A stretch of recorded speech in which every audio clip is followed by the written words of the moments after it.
Ah, Hello everyone. It's been a while since I've posted anything, but I recently watched a TV program. I think it was on BBC Four, and it had been on before on the BBC One. But Armada, 12 Days to Save England, as you see with Dan Snow, and it also starred Anita Dobson, who, for those who know, was an actress who for a long time appeared in EastEnders. I think she was the owner, bar lady, whatever they call them, and she put in a cracking performance as Elizabeth. And Dan Snow, you might know from Battles in Britain. He was very good as always, and it was a mixture of docudrama, as they call them, and historic program. And it was one of those that I'm sitting there watching the TV, flicking from channel to channel to find something to watch.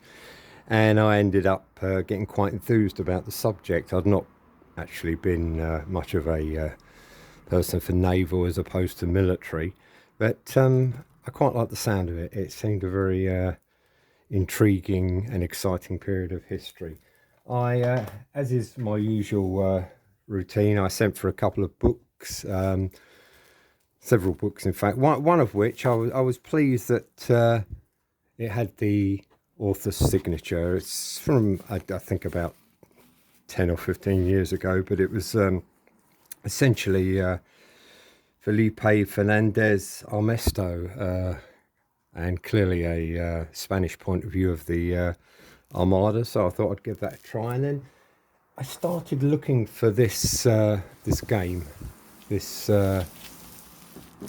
Armada Invincible, and this came out at least 10 years ago, and I didn't think much about it at the time. It was from Zvesta, who do a series called Art of War. I believe they're predominantly Second World War land-based, focused on the Eastern Front now, using some of their plastic model soldiers and resold in small sets as hard plastic and bases, and there is a war game that goes with it. Now this game,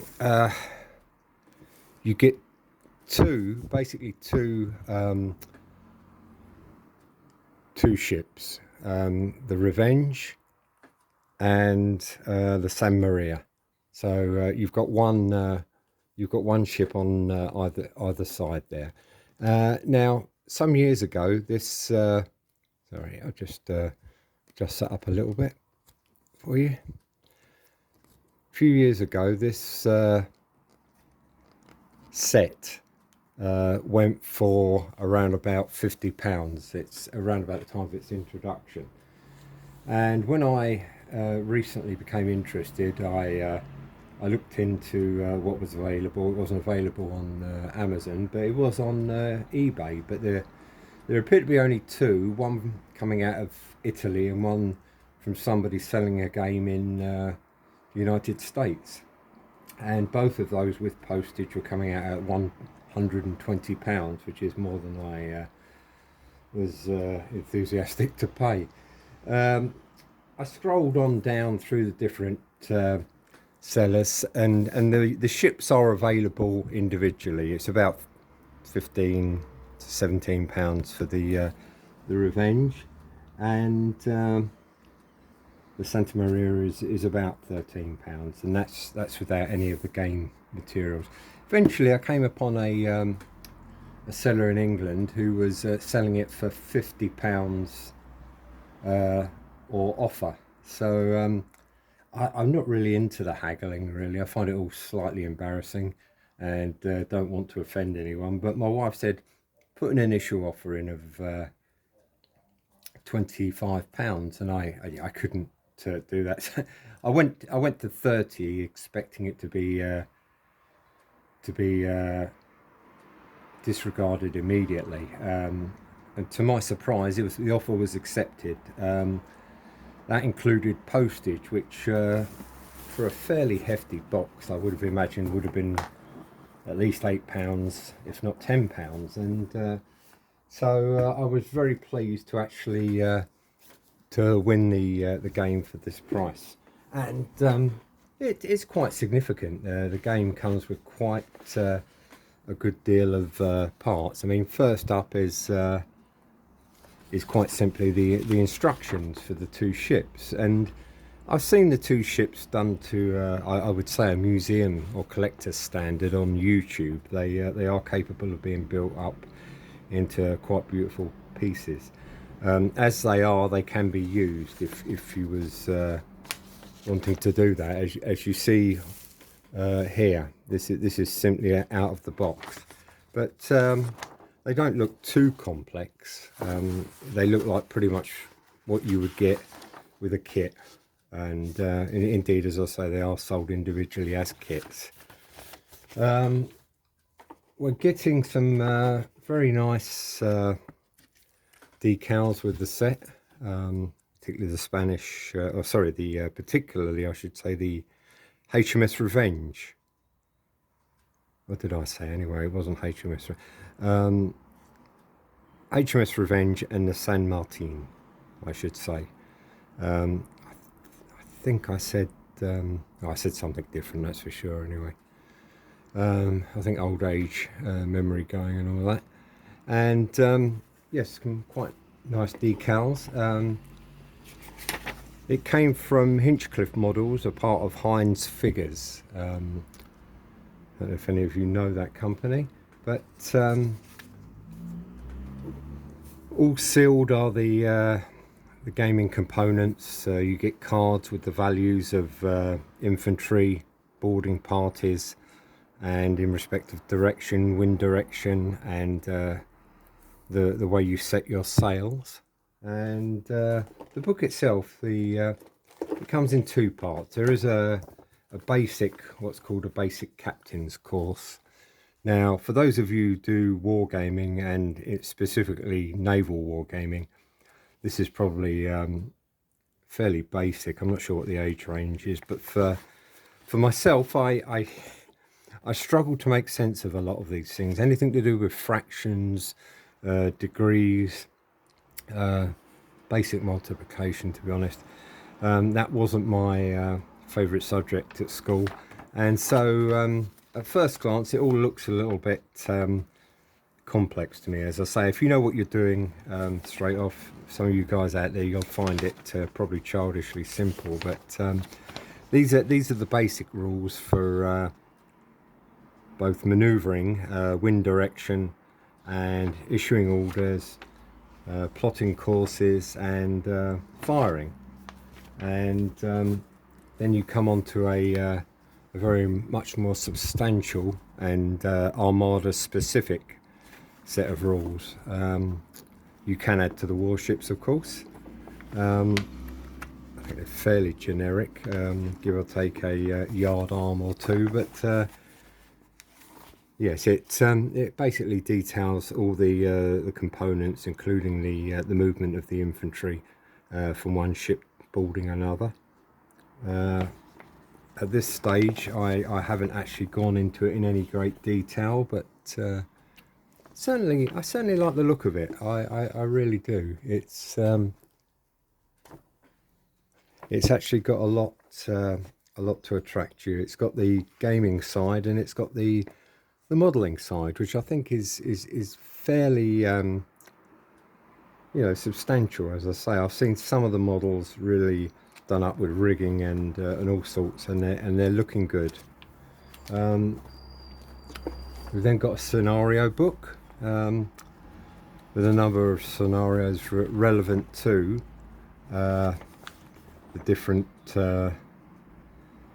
zones of the world where the actions could take place potentially, and including some variations on the actual Armada battle. So quite a lot to get your teeth into there. Bases for the two ships. Actually comes with a substantial number of parts. There you've got the Revenge and the British or English ship with all the relevant parts.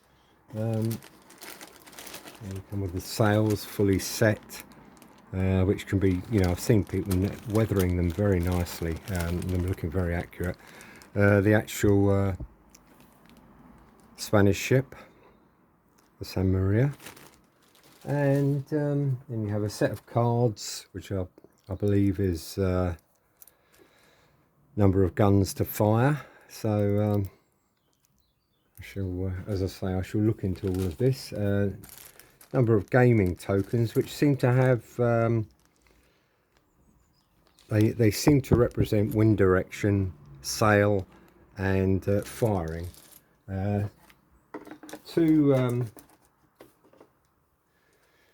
Two pens with wipe clean ink, yep, straight out of Russia, and for use on the boards that I showed you first with the making your notes, and then a massive selection of dice and other bits and pieces, and then we come to rather a nice, looks quite substantial. I haven't opened any of this, but a sea and coastline base.